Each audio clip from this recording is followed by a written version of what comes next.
Yan, pag kumulo na, yung kalabasa na may gata, may tanglad, may luya, sibuyas, lalagay na natin yung dalawang klaseng sili. Merong green, merong pula, sibuyas, yung green. Kain to, mamaya na to, sabay na to dito sa pako. Ayan na yan sa pako. Ito muna. Tapos, tatakpan natin ulit. Bango na yan. Tapos, ito yung huling lunod. Pako. Yan, malambot na tatungan natin ang kalabasa. Yan, malambot na oh.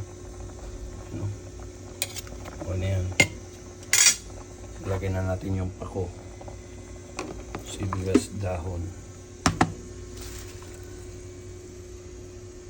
Yun. Dito sa Pampanga, yung nakikita ko lang ha, yung pako sa kanila is ginagawa lang nilang salad. Yung iba sa kanila hindi na alam, masarap nitong gataan. Lagyan nyo ng gata, ang sarap niyan. Kahit walang sahog. Goods yan. Lalagyan na natin ng sangkap. Sangkap? Anong sangkap? Ano pala, pang palasa. Optional lang to ha. Pero ito gusto ko talaga. Magic sarap.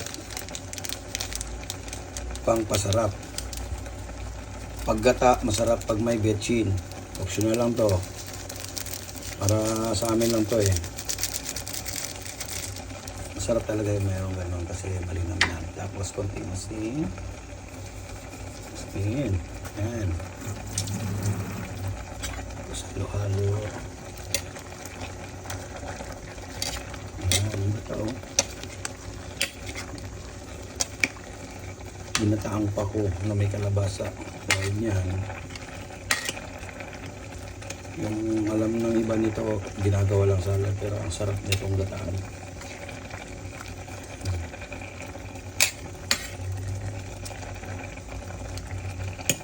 1 minute. Tapos na yan. Yung ibang kalabasa, dinuro ko lang yan para humalo sa sabaw. Dagdag flavor yan.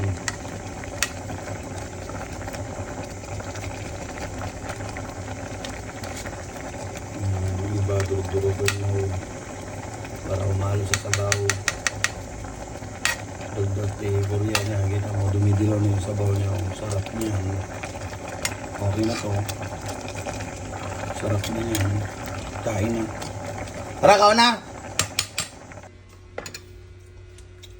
Ganito mag-taste test. Ayan o. Yung greens na yan o. Ang sarap niyan. Solid niyan. Ang sarap. Okay. Huwag nyo masyadong pagkaluto para crunchy yung ano. Dahil doon ito. Pako. Para hindi siya malata. Solid yun.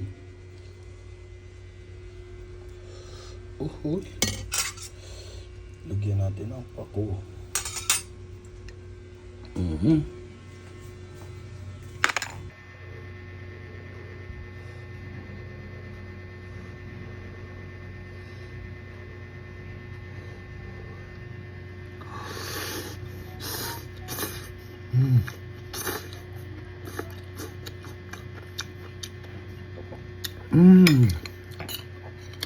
Rinig nyo yun?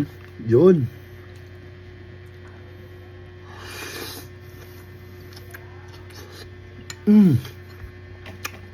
Tayo na.